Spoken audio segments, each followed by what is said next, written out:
Olá! Na segunda quinzena de setembro, ficamos sabendo que a maior incorporadora do mundo se chama Evergrande, é chinesa e está com sérios problemas financeiros. E o que os brasileiros têm a ver com o risco imobiliário do outro lado do mundo? Para começar, os chineses compram mais da metade do minério de ferro produzido no Brasil e usam principalmente a indústria da construção civil. Neste Agenda, eu converso com Cláudia Trevisan, diretora executiva do Conselho Empresarial Brasil-China, que vai nos ajudar a entender um pouco as consequências desse tremor construtivo na economia brasileira. Olá, Cláudia, bem-vinda ao Agenda. Olá, Antônia, é um prazer estar aqui com vocês. Mais uma vez, né? Muito obrigada de novo, viu? Sim. Então, Cláudia, explica um pouquinho essa história para a gente, né? De repente a gente descobriu essa história da Evergrande e tem uma dívida imensa, né? Mais de 300 bilhões de dólares, e ela perdeu agora na terceira semana de setembro, ela perdeu o prazo de pagamento de títulos da dívida deles em dólar, e isso fez com que despertasse no sistema financeiro mundial e no mundo inteiro, de uma certa forma, o temor de que eles vão ter problemas para pagar essa dívida e que isso pode gerar uma crise de proporções mundiais. Explica para a gente de onde vem essa crise e as consequências no Brasil.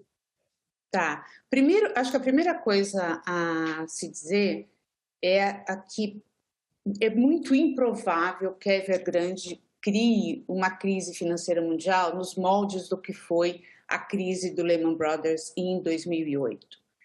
As conexões do sistema financeiro chinês com o restante do mundo, elas são muito menores do que as conexões do sistema financeiro americano com o restante do mundo. A parcela de dívida detida por investidores estrangeiros também é pequena.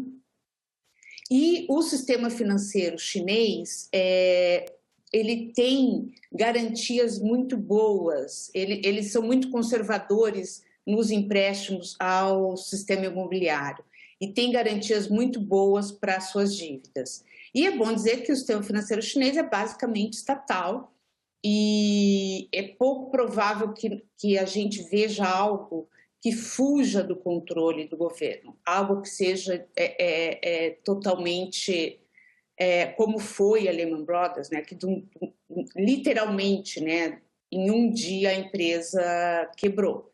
E acho que esses últimos dias mostraram que os temores que levaram a uma queda generalizada dos mercados foram exagerados. Né? Evergrande ainda não quebrou, mas fala. Sim, mas no Brasil ela causou consequências imediatas, né? A gente tem aí, eu citei na abertura a questão do minério de ferro, que nós somos o maior, eles são o nosso maior comprador, compra mais da metade do minério de ferro que a gente produz, e afetou de imediato as ações da mineradora Vale na Bolsa de Valores, né? Que a Vale é a maior fornecedora também para a China. E isso foi uma coisa que, num primeiro momento, realmente trouxe, inclusive, medo de consequência em um outro setor da economia brasileira, que é o setor agrícola, né? Sim. O fato de a Evergrande não ser provável que se transforme numa grande crise financeira não quer dizer que isso vai ser algo indolor. Né? E acho que o principal impacto é sobre a economia real e sobre o ritmo de crescimento da China, o país que é o destino da maior parte das exportações brasileiras. Né? O Brasil hoje exporta cerca de um terço de todas as exportações do Brasil vão para a China, e o minério de ferro tem um peso muito relevante na pauta de exportações brasileiras. O minério de ferro corresponde a quase 30% de tudo que o Brasil exporta para a China. A participação da China nas exportações de minério de ferro, na verdade, chega a quase 70%. Então, é uma participação muito alta. E o maior impacto da crise da Evergrande vai ser uma desaceleração do crescimento chinês. A economia chinesa já estava desacelerando no segundo semestre deste ano e ela vai desacelerar ainda mais. e com uma desaceleração bastante acentuada no setor de construção, que demanda muito aço, que por sua vez demanda muito minério de ferro. Então, a gente viu, né, o preço do minério de ferro caiu drasticamente nos últimos meses. Ele chegou a ser cotado a $220 a tonelada e agora está na metade disso, cerca de $100 a tonelada. Então, acho que esse vai ser o principal impacto para o Brasil. Mas eu não acredito, só para complementar a questão que você falou das exportações agrícolas, né? Uhum. Eu não acredito que o impacto vai ser o mesmo sobre as exportações agrícolas do Brasil para a China.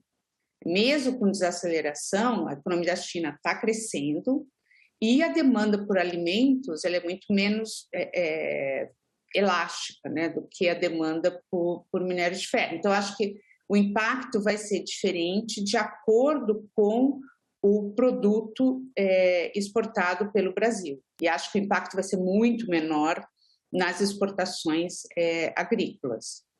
Agora, ficando ainda na questão do minério de ferro, uma outra notícia que a gente ouviu é que o governo chinês está impondo restrições à produção de aço lá na China. Quer dizer, eles importam o minério de ferro do Brasil e eles produzem o aço lá dentro, e é muito aço. Explica um pouco para a gente essas restrições à produção de aço lá dentro. E eles produzem todo esse aço para o consumo interno deles? A maior parte do aço da China vai para o consumo interno. A China é, de longe, o maior fabricante de aço do mundo. A China produz 57% de todo o aço que é produzido no mundo. Sozinha, a China produz mais que todos os outros países somados.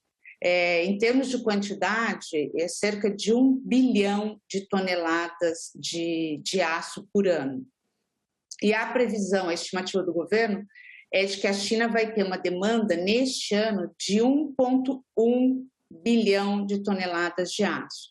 O governo está tentando limitar a produção do aço neste ano ao mesmo patamar que foi produzido em 2020.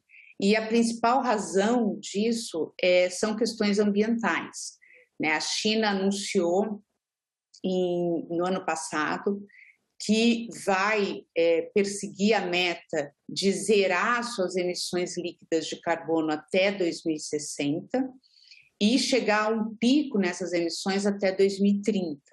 Então, o governo tem estabelecido regras que tentam limitar as emissões. A China ela aumentou as importações de aço nesse ano, mas o volume é muito pequeno, assim, comparado com a demanda total da China. O governo, entidades do setor de aço da China estimam que a China vai importar neste ano 30 milhões de toneladas de aço. Isso é basicamente a capacidade do Brasil de produção de aço, mas é muito pouco quando você compara à produção doméstica chinesa. Certo, mas o Brasil teria uma capacidade de expandir a sua produção de aço para exportar mais aço para a China, aproveitar esse mercado? Ou então, não vale a pena? Os dados da balança comercial mostram que houve um aumento neste ano na exportação de ligas de aço, de laminados de aço, só que os valores são muito baixos. Assim, apesar de um crescimento expressivo, esse patamar ainda é muito baixo. E eu não acredito que a China vá ter um boom na importação de aço. Eu acho que é uma oportunidade do Brasil ampliar as suas exportações de aço da China, mas eu acho que a tendência, primeiro, é a China buscar fornecedores que estão mais próximos do seu mercado, né? Você tem Rússia, tem Indonésia, tem outros países que estão muito mais próximos da China do que o Brasil. E certo. Mesmo com o aumento da demanda, não acredito que vai haver um boom de importação. Vamos voltar então um pouquinho para a questão da agrícola, né? Você falou que não acredita que haja um risco de reduzir as importações da China de produtos agrícolas, mas ela compra basicamente commodities, basicamente soja, milho, né? E é muito usado não para alimentação humana, mas para alimentação animal, não é isso? Sim, é isso. A China tem aumentado, além de soja, a China tem aumentado a importação de carne, né, carne bovina, carne suína e carne de frango. E a China, no caso de carne bovina e carne de frango, a China é o maior mercado para os exportadores brasileiros. O Brasil exporta mais de 50% das exportações de carne bovina do Brasil vão para a China. E a fatia, no caso de carne de frango, é de cerca de 23%. Mesmo com essa fatia, apesar de não ser a maior parte, a China não ser mais da metade, a China tem a maior fatia nas exportações de frango. E também é o maior mercado para as exportações de açúcar do Brasil. E tem um outro setor que tem um papel importante nas exportações, que é ligado ao setor agrícola, que é a celulose, né, o setor de floresta plantada, que a China também é o maior mercado de celulose do Brasil. Bom, qualquer número na China é gigantesco, né? Então, vamos entender um pouquinho esse contexto da China, porque a gente já tem alguns anos, né? Já tem, na verdade, quase 2 décadas que a gente ouve falar desse crescimento da China, é o nosso maior parceiro comercial, mas vamos entender um pouquinho esse contexto de como o governo chinês está lidando com essa crise da Evergrande, que foi a primeira crise que a gente ouviu falar acontecendo lá dentro, uma crise financeira acontecendo lá na China. Nos últimos 30 anos, a gente tem muitas crises ocorridas nos Estados Unidos, principalmente na Europa, mas na China é a primeira. Como é que o governo está lidando com isso? E detalhe um pouquinho mais do que você falou lá no começo, que a China tem um controle interno do seu sistema financeiro muito grande. Uhum. Eu acho que é importante entender a crise da Evergrande no contexto maior de um esforço que o governo chinês está fazendo para mudar o modelo de crescimento chinês. O governo quer diminuir o peso do endividamento como um propulsor do crescimento e também diminuir o peso do setor imobiliário no PIB do país. O setor imobiliário, se a gente tiver uma visão ampla, considerando os efeitos indiretos do setor imobiliário, ele responde por cerca de 30% do PIB chinês, o que é um índice muito alto na comparação com outros países. Então, o objetivo do governo é ter um modelo de crescimento que seja sustentável no longo prazo. Você tem um modelo de crescimento que dependa do crescimento da dívida e do crescimento constante de um setor que já tem um peso muito grande no PIB, isso não é sustentável a longo prazo. E a crise da Evergrande ela foi uma surpresa fora da China, mas ela não foi uma surpresa dentro da China.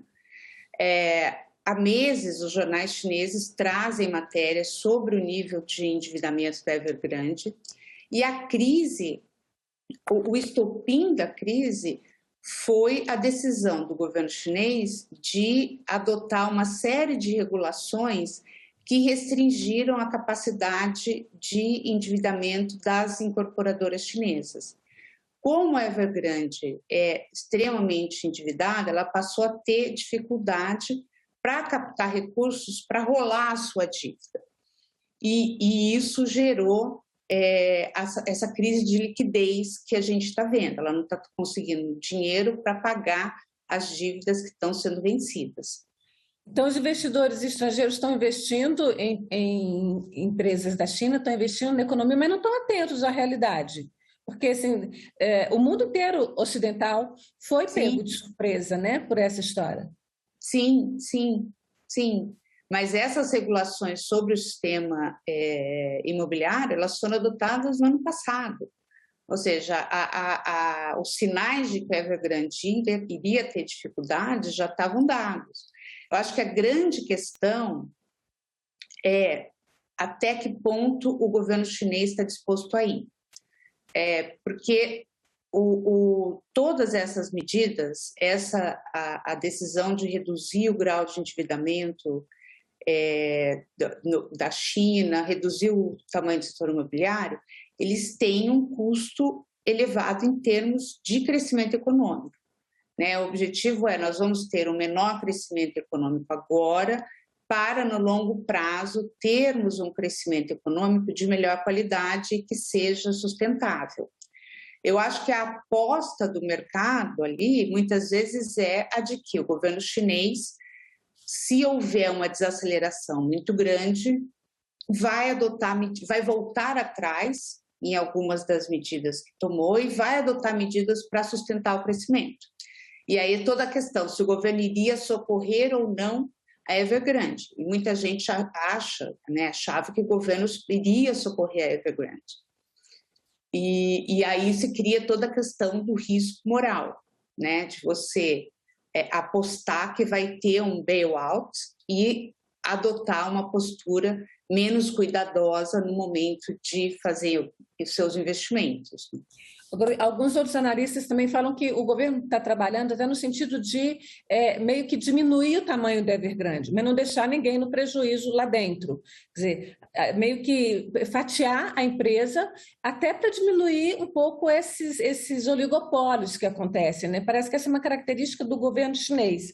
Eles não querem oligopólios em nenhum setor da economia do país, é isso? Então, essa é uma nova questão também. Que faz parte desse processo de reestruturação do modelo de crescimento da China. A China tem grandes empresas.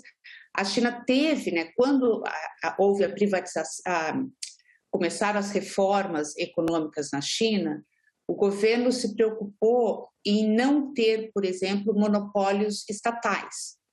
Então, você não tem uma empresa estatal de petróleo. Você tem várias empresas estatais de petróleo. Não há um único banco estatal, há vários bancos estatais. Então, o governo quebrou empresas que existiam e a ideia é de que elas compitam entre elas, que não haja uma posição... Desculpa, mas parece um pouco pitoresco para a gente. Não tem uma Petrobras, tem várias Petrobras, como se fossem várias Petrobras. E como é que existe a concorrência entre... Não tem um empresas? banco no Brasil, tem... vários bancos estatais. Mas e elas disputam entre si. Disputam clientes, embora no fim sejam estatais. Sim.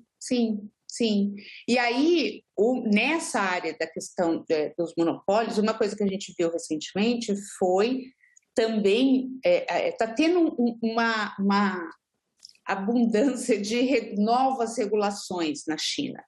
Então, teve essa do setor imobiliário e a gente também viu novas regulações no setor de tecnologia.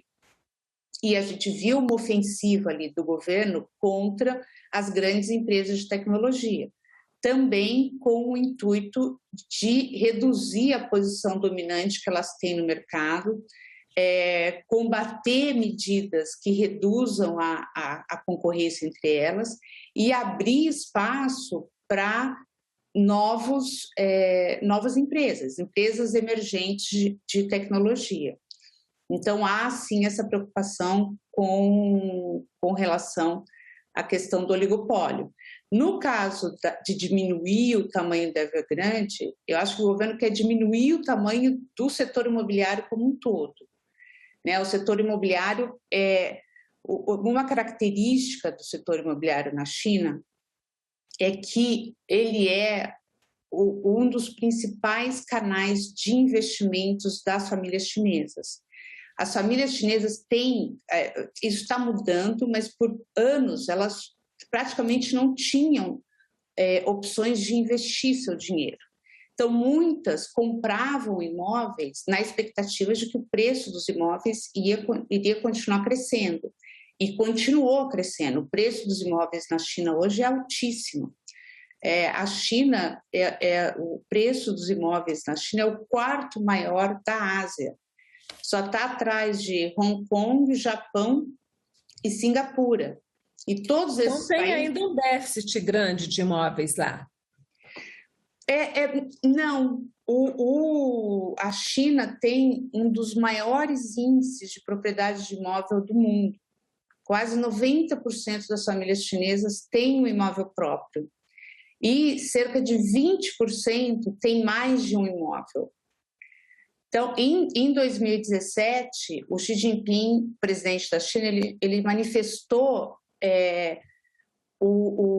a insatisfação dele com essa situação em que os imóveis são, muitas vezes, usados como forma de investimento, né? Ele falou, casas são para morar, não para especular.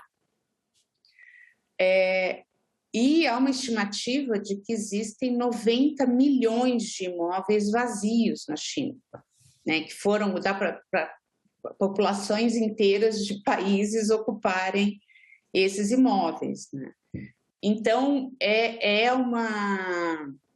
o governo vai caminhar ali numa linha muito tênue nessa tentativa de reduzir o tamanho do setor imobiliário na economia, porque 75% da riqueza das famílias chinesas está concentrada em imóveis. Então, se houver uma... Imóvel vazio não serve para nada, né? Mas os preços continuam subindo. Essa é a lógica, entendeu? O preço está subindo, você tem um valor naquele imóvel e se houver uma queda muito acentuada dos preços, você vai ter uma queda muito acentuada da riqueza das famílias. Então, uma equação ali que tem várias peças e o governo vai ter que ter muita habilidade para administrá-las. Cláudia, para que rumo você acha que então que vai a economia chinesa nesses próximos aí, não sei se a gente pode falar em 5 anos, na China é sempre planejamento de longuíssimo prazo para nós, né? Porque no Congresso, na comemoração dos 100 anos do Partido Comunista, o presidente Xi Jinping falou de 3 pontos que ele acha que é importante para a economia chinesa a partir de agora, o que ele chamou de uma nova fase da economia chinesa, que seria essa questão do combate à corrupção, que a gente se ouviu muito sobre isso na China, esse risco financeiro e o aumento da desigualdade social. Fecha para a gente como é que isso se amarra na China e os reflexos disso para o Brasil. Uhum. Sim, a questão do combate à pobreza continua sendo uma prioridade, mas o governo, no ano passado, declarou que havia acabado com a pobreza extrema, mas isso não significa que não haja mais pobres na China. Tem milhões de pessoas que vivem com uma renda extremamente baixa, centenas de milhões de pessoas. E eu acho que o combate à pobreza, né, a expectativa de que essas pessoas vão emergir e vão, em algum momento, integrar a classe média chinesa, eu acho que é uma indicação de que a China vai continuar sendo um grande demandante, né, de commodities do exterior para continuar a sustentar o seu ritmo de crescimento. Mas eu acredito que o período em que nós vimos, né, um ritmo de crescimento chinês que se aproximava de 10%, né, de 8%, eu acho que esse período acabou. Eu acho que este ano a gente ainda vai ver um crescimento chinês próximo de 8%, mas eu acredito que daqui para frente, principalmente se o governo mantiver a sua política de mudar o modelo de crescimento, de diminuir o endividamento, diminuir o setor de construção, a gente vai ter um ritmo de crescimento menor, mais próximo dos 5% do que dos 10%. Então, agora a política é: vamos distribuir a riqueza que já tem e vamos nos tornar um país sustentável, sem tanta emissão de carbono, embora ainda vão continuar aumentando as emissões até 2030. Sim, sim, sim. A questão da desigualdade é uma questão crucial para o governo, que eu acho que é uma questão que afeta a própria legitimidade do partido, né? Se houver um crescimento acentuado da desigualdade, a desigualdade é grande já na China, e uma das prioridades do governo é essa, né? É o distribuir renda, e além de políticas públicas para distribuição de renda, o governo eles criaram um novo conceito que é uma terceiro círculo para a distribuição de renda, que é a filantropia. Eles estão demandando, né, que as pessoas mais ricas, que as grandes empresas, que elas contribuam com doações, com filantropia para redução da desigualdade. Cláudia, muito obrigada pela sua presença aqui na Agenda Econômica. A gente vai ter muita conversa, mas você vai virar visita habitual aqui do programa, porque realmente é preciso a gente conhecer bem a China. Sim, sim. Foi um prazer, Antônia, e obrigada a você e aos espectadores. Bom, e agradeço também a você que nos acompanhou até aqui na TV Senado, nas redes sociais, no canal do YouTube, no site da TV Senado, senado.leg.br/TV, e onde quer que você esteja, nosso muito obrigada. Até o próximo Agenda Econômica.